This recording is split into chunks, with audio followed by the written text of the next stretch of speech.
Taxation in Bangladesh, কৃষিখাত হতে আয়, ধারা 40 থেকে 44, ক্লাস নাম্বার 1।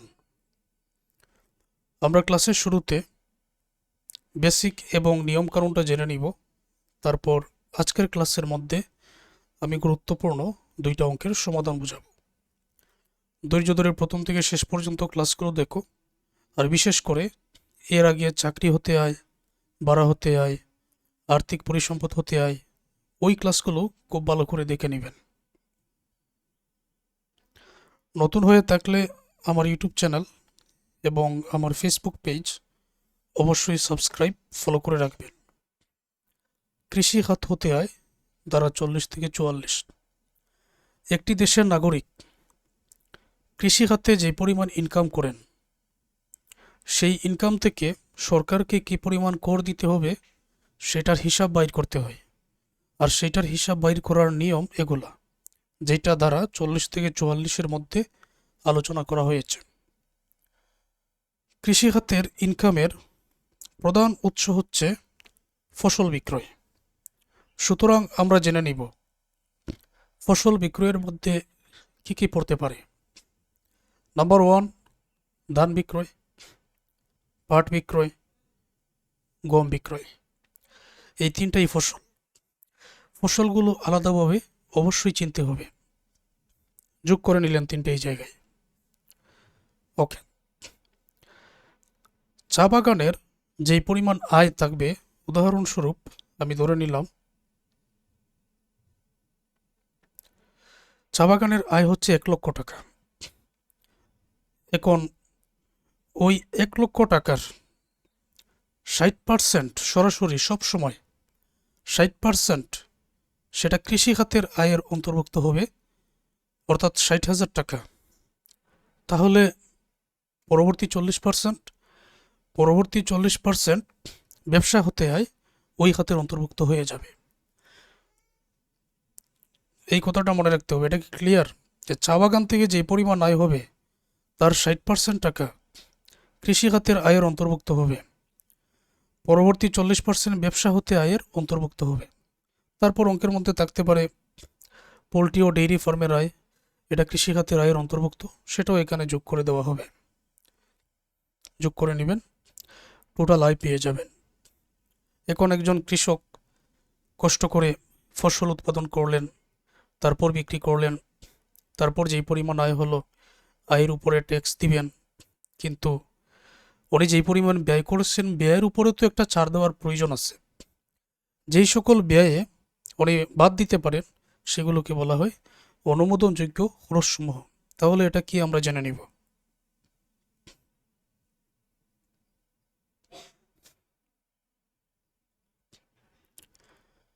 ফসলগুলা আমি আলাদাভাবে তোমাদেরকে এই জন্য চিনতে বলেছি, কারণ হচ্ছে শুরুতেই কোনো কিছু চিন্তা না করে অনুমোদনযোগ্য খরচের মধ্যে উৎপাদন খরচ, ফসল বিক্রয়ের 60% টাকাটা এখানে নিয়ে আসবেন।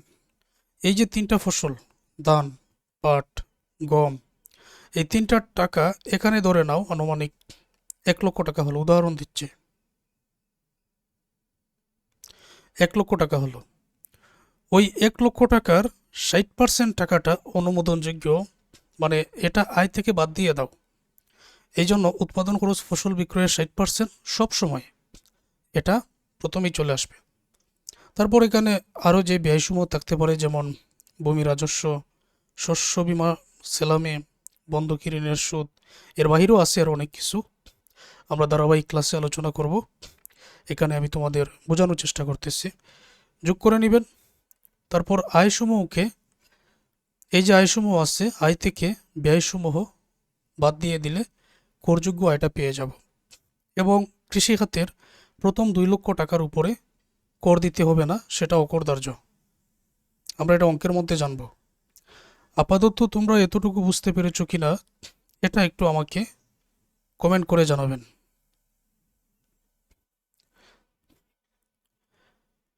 তারপরে যে তথ্যটা, চা বাগানের 60% কৃষিখাতের আয়, 40% ব্যবসা খাতের আয়, এটা মনে রাখবেন। এখন মোটামুটি সহজ দুইটা অঙ্কের সমাধান থেকে শুরু করি। আমরা পরবর্তী ক্লাসে একটু জটিল অঙ্কের সমাধান করব।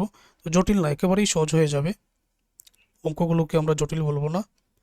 নিম্নলিখিত তথ্যাবলী হতে জনাব সবুজের 2022-23 আয় বর্ষে কৃষি খাতে মোট আয় নির্ণয় করো। যেখানে আছে ধান বিক্রয় 15 লক্ষ টাকা, এটা তো ফসলের অন্তর্ভুক্ত। পাট বিক্রয় 5 লক্ষ টাকা, এটাও ফসলের অন্তর্ভুক্ত।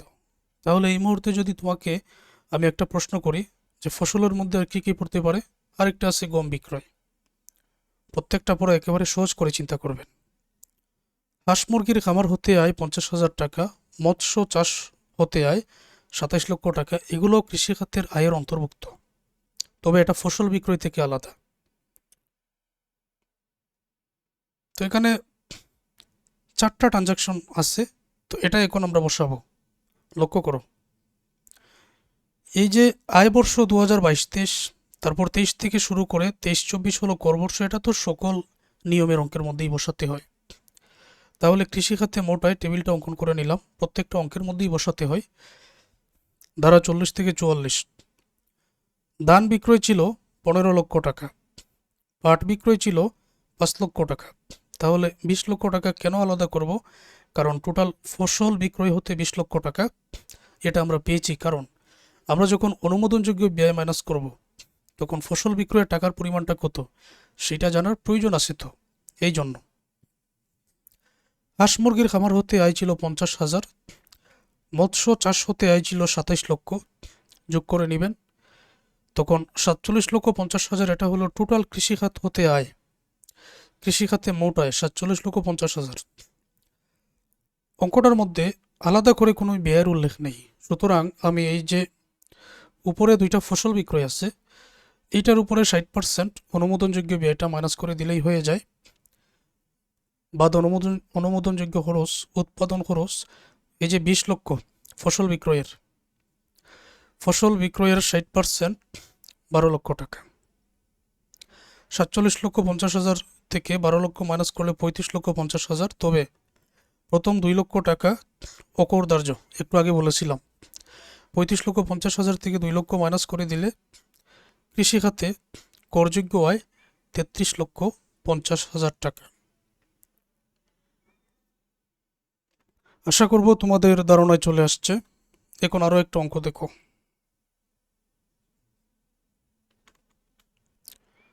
নিম্নলিখিত তথ্যাবলী হতে জনাব সাদের 2022-23 আয় বর্ষে কৃষি খাতের মোট আয় নির্ণয় করো।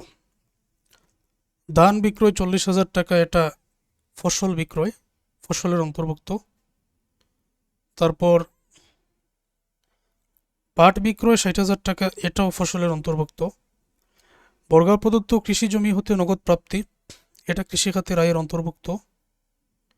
চা বাগান হতে আয় 50,000 টাকা, এখন এই 50,000 টাকা এর 60% টাকা যত হবে, এটা 60% টাকাটা কত হবে? 5-30,000 টাকা হবে। এই 50,000 টাকার 60% টাকা আমি 30,000 টাকা কৃষি হতে আয় অন্তর্ভুক্ত করব, আর পরবর্তী 40% টাকা ওইটা ব্যবসা হতে আয়ের অন্তর্ভুক্ত হয়ে যাবে। ডেইরি ফার্মের আয়, এটা কৃষি হতে আয়ের সাথে যুক্ত হবে। কৃষি খাতের খরচগুলো হলো স্থানীয় কর দিয়েছেন 3,000 টাকা, বিমা সেলামি 5,000 টাকা, ঋণের সুদ 20,000 টাকা, তখন সরকার অনুমোদন দিয়েছেন। এই যে 3টা ব্যয় আছে, এই 3টা ব্যয় তুমি আয় থেকে মাইনাস করে দাও। এই যে কৃষি খাত থেকে আয় করতে গিয়ে তোমার এই 3টা ব্যয় হয়েছে, সরকার তোমাকে অনুমোদন দিয়েছে যে এটা তুমি মোট আয় থেকে মাইনাস করে দাও। মাইনাস করে দিয়ে তারপরে টোটাল আয়টা বাইর করো। তাহলে আমি ধারাবাহিক ধান বিক্রয়, পাট বিক্রয় এগুলাই লিখব। শুরুতে ফসল বিক্রয়টা বাইর করে নিব, তারপরে এগুলো এক এক করে প্রত্যেকটাই আসবে এক এক করে, আর 3টা ব্যয় এই যে দেখো আমি বসিয়ে দিচ্ছি। ফসল বিক্রয়, ধান বিক্রয় 40,000, পাট বিক্রয় 60,000, যোগ করলে 1 লক্ষ। 1 লক্ষ টাকা এটা আলাদা করে মনে রাখবো, কারণ এটা 60% আবার উৎপাদন খরচ হিসাবে মাইনাস করতে হবে ফসল বিক্রয়ের উপরে। বর্গা প্রদত্ত কৃষি জমি হতে আয় 1 লক্ষ টাকা ছিল। চা বাগান হতে আয় 50,000-এ 60% টাকা 30,000 আসবে। ডেইরি ফার্মের আয় 30,000 টাকা, যোগ করে নিলে 2,60,000 টাকা। এটা হলো টোটাল আয়। তারপর অনুমোদনযোগ্য খরচের মধ্যে উৎপাদন খরচ, ওই যে ফসল বিক্রয় 1 লক্ষ টাকা, ওইটার 60% 60,000 টাকা। আরও 3টা ব্যয় ছিল, স্থানীয় কর, বীমা শিলামি, ঋণের সুদ। 3টা ব্যয় ছিল না, এই যে 3টা, এগুলাই আমি বসিয়ে দিয়েছি।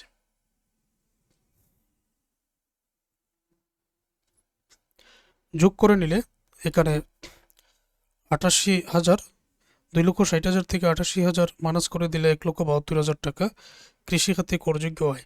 আবার এটা যদি 2 লক্ষ টাকার বেশি হতো, আমরা 2 লক্ষ টাকা এখানে অকরধার্য করে দিতাম। আর এটাতে এমনিতেই কর দিতে হবে না, কারণ আয়ের পরিমাণ এমনিতেই 2 লক্ষ টাকা থেকে অনেক কম। আচ্ছা, তোমরা না হয় প্রথম ক্লাস থেকেই 2টা অঙ্কের প্র্যাকটিস করো। আমি পরের ক্লাসগুলোতে গুরুত্বপূর্ণ আরও কিছু অঙ্কের সমাধান বুঝিয়ে দিচ্ছি। যারা পেইড কোর্সে যুক্ত আছো ক্লাস থেকে নাও, যারা ক্লাস থেকে উপকৃত হচ্ছ তোমাদের সহপাঠীদেরকে বলে দাও, আমার হোয়াটসঅ্যাপ নাম্বার দিয়ে দাও, তারাও যাতে কোর্সে যুক্ত হয়ে ক্লাসগুলো দেখে নিতে পারে।